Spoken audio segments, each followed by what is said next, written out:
Financial accounting lecture 3, जिसमें हम देखेंगे कि भाई ऑनर्स इक्विटी क्या चीज़ है, ऑनर्स कैपिटल क्या चीज़ है, capital stock, retain earnings, drawings, withdrawals वगैरह ये क्या चीज़ें हैं।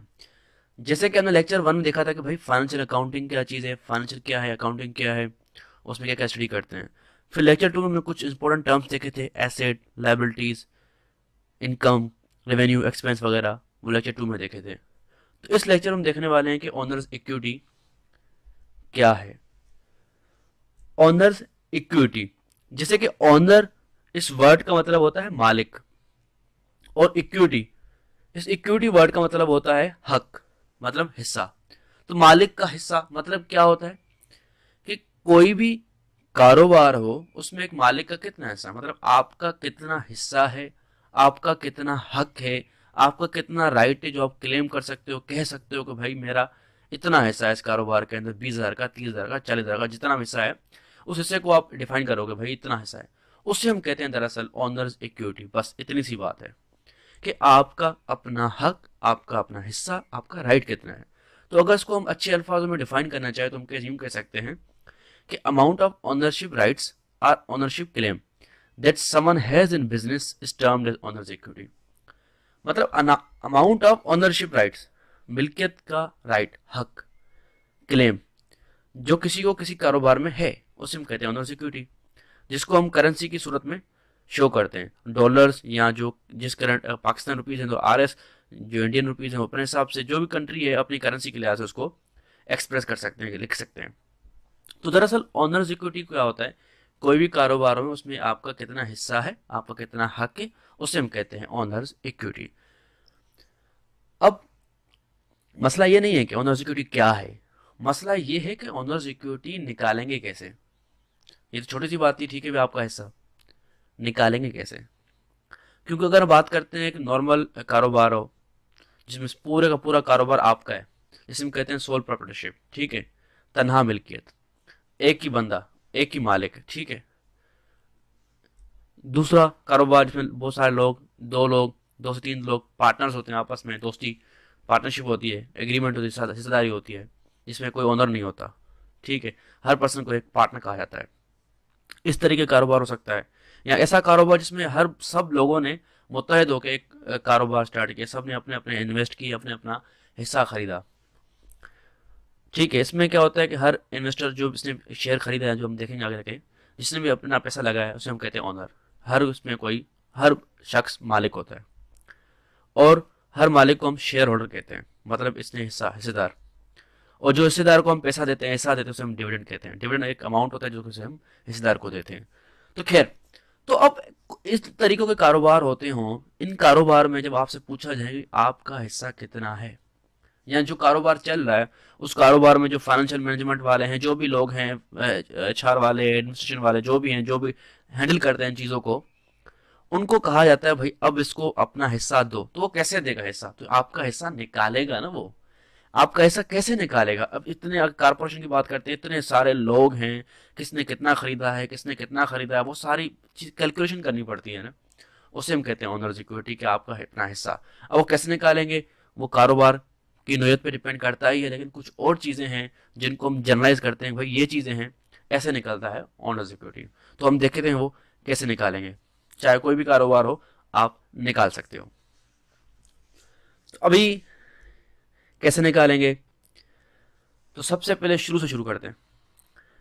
कारोबार शुरू किया, उसमें आपने पैसे लगाए, उसे हम कहते हैं capital stock. Amount invested in business, कारोबार में जो पैसे लगाए उसे हम कैपिटल कहते हैं या कैपिटल स्टॉक, ठीक है। पैसे लगा लिए, पैसे लगाने के बाद क्या हुआ, आपको एक मुनाफा हुआ। मुनाफे को आपने क्या किया कि भाई जो जो हिस्सेदार थे उनको आपने पैसे दे दिए। कारपोरेशन थी तो शेयर होल्डर्स को आपने दे दिए, पार्टनरशिप थी तो पार्टनर्स को दे दिए, मतलब लोगों को पैसे दे दिए। फिर आपको एक जमा पूंजी पैसे आपको बच गए जिसको आपने रख दिया। तो इन दोनों को मिला लें तो हम कहेंगे ऑनर्स कैपिटल। पहली चीज थी कैपिटल स्टॉक, जो पैसा लगाया। उसके बाद जमा पूंजी से हम कहते हैं रिटेन्ड अर्निंग्स, ये वो पैसा जो कि आपने पैसा जो मुनाफा हुआ था, इनकम आई थी, उसको आपने पार्टनर शेयरहोल्डर को दे के जो बच्चा है वो आपका रिटेन अर्निंग्स कहलाता है, जमा पूंजी। इन दोनों को मिला के जब निकालते हैं वो निकलता है ओनर्स कैपिटल। ठीक है, यहाँ तक पहुंच गए। शुरू में पैसा लगाया कैपिटल स्टॉक, मुनाफा जो हो गया था बच गया था सबको दे के, वो रिटेन अर्निंग्स दोनों को मिला के कैपिटल स्टॉक निकल गया। इतना हिस्सा निकल गया आपका अभी तक। लेकिन अभी आपकी इनकम आनी है। ठीक है, तो इनकम आनी है। इनकम आपके कारोबार की कैसे निकलती है? वो रेवेन्यू एक्सपेंस निकलती है, जो कि मैं बता चुका हूँ लेक्चर 2 के अंदर। अब थोड़ा सा उसको रिवाइज करा दूंगा अभी बताने के लिए हिसाब से कि रेवेन्यू माइनस एक्सपेंस करके हम इनकम निकालते हैं। कैसे? बिल्कुल आपने मोबाइल खरीदा 5,000 का, 7,000 का बेचा, ये है आपका रेवेन्यू 7,000। एक्सपेंस आपका 5,000, दोनों को माइनस करेंगे 2,000, ये आपकी आमदनी इनकम ये कहलाती है। इस तरीके से आप इनकम निकालोगे। ये एक चीज़ की हुई। इस तरह आपके कारोबार में जितने भी एक्सपेंसेस हैं वो सम करोगे, और जितने भी रेवेन्यूज हैं वो सम करोगे, उन दोनों को सेपरेट करोगे तो आपकी इनकम निकल आएगी, नेट इनकम। तो आप नेट इनकम निकालोगे, वो ऐड करोगे इसमें जो आपने ओनर्स कैपिटल निकाला। अब जो जो आपने पैसे निकाले हैं, चाहे पर्सनल इस्तेमाल के लिए या डिविडेंड्स को दिए हैं, किसी को दिए हैं, किसी चीज़ के निकाले हैं, वो आप इसमें से सेपरेट करोगे। ड्राइंग्स मतलब जो आपने पैसे पर्सनल इस्तेमाल के लिए निकाले, amount that you withdraw from business for personal use. Dividends जो अपने आपने शेयर होल्डर्स को पैसे दिए, वो डिविडेंड्स कहलाते हैं, जो मैंने आपको अभी भी बताए थे। विड्रॉल एक नॉर्मल टर्म है, मतलब आपने पैसे निकाले चाहे किसी भी चीज़ के लिए। तो इस तरीके से आपकी ऑनर्स इक्विटी निकलती है। बस इतनी सी बात थी। तो अभी आपको यह समझ आया कि ऑनर्स इक्विटी कैसे निकलती है। मैं इसको समराइज कर देता हूँ कि ऑनर्स इक्विटी बराबर होती है आपकी ऑनर्स कैपिटल। ठीक है, आपका हिस्सा कितना है, अभी आपका अपना हिस्सा, आपने पैसा कितना इन्वेस्ट किया था, जो आपको जमा पूंजी आपने मुनाफा रखा था अपना संभाल के, वो दोनों चीज़ निकाल के आपने ऑनर्स कैपिटल निकाल लिया। ठीक है, उसके बाद जो मुनाफा हुआ है कारोबार से, उसमें से आपने जो पैसे निकाले हैं वो, तो इस तरीके से आपका ऑनर्स इक्विटी निकल गया। नेट इनकम ऐसे निकालते हैं, रेवेन्यू माइनस एक्सपेंस, और ऑनर्स कैपिटल इस तरह करेंगे, capital stock plus return earnings. तो इस तरीके से आपने ऑनर्स इक्विटी निकालेंगे अपने कारोबार की, कितना आपका हिस्सा है। तो यहाँ तक समझ आया कि ओनर सिक्योरिटी क्या है भाई, आपका कारोबार में अपना हिस्सा कैसे निकालेंगे, वो आप कुछ टर्म्स थे वो हमने देख लिए। अब कोई भी कारोबार हो, उसमें कोई भी चीज़ होती है, अब मशीन खरीदने जा रहे हैं, कुछ भी खरीदने जा रहे हैं, कुछ भी लेने जा रहे हैं, कुछ भी करने जा रहे हैं, इन्वेस्ट करने जा रहे हैं, तो या तो वो उसमें आपका हिस्सा होता है और आपने कर्जा लिया होता है।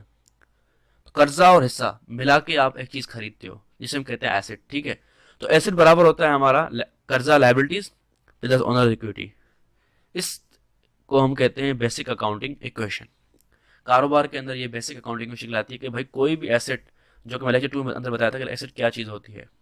लायबिलिटी कर्जा होता है, एसेट हम कोई भी चीज़ खरीदते हैं, कोई भी चीज़ लगाते हैं, आपने लेक्चर 2 के अंदर डिटेल में मैंने पढ़ाया हुआ है एसेट क्या चीज़ है, लायबिलिटी क्या चीज़ है। तो आप उसको देख लीजिएगा, आपको नहीं पता तो मतलब कर्जा लेते हैं और आपका अपना हिस्सा होता है, दोनों को मिला के आप एक चीज़ खरीदते हो, एसेट। तो इस तरीके से इसको हमने जनरलाइज कर दिया, एक इक्वेशन बना दी, इसको नाम दे दिया बेसिक अकाउंटिंग इक्वेशन। इसलिए मैंने अलग अलग टर्म्स को पढ़ाया था। यहाँ तक लेक्चर 3 तक आपको समझ आ गया कि भाई फाइनेंशियल अकाउंटिंग क्या चीज़ है, उसमें क्या क्या पढ़ते हैं। उसके बाद बेसिक टर्म्स थे, asset, liabilities, revenue, expense, income क्या है, और आज आपने देखा ऑनर्स इक्विटी, जिसके अंदर आपने देखा कि ऑनर्स इक्विटी क्या है और कैसे निकालते हैं, owner's capital, income, drawings, withdrawals, capital stock, capital, return earnings क्या है, सब कुछ आपने देख लिया। Thank you and yes, don't forget to subscribe.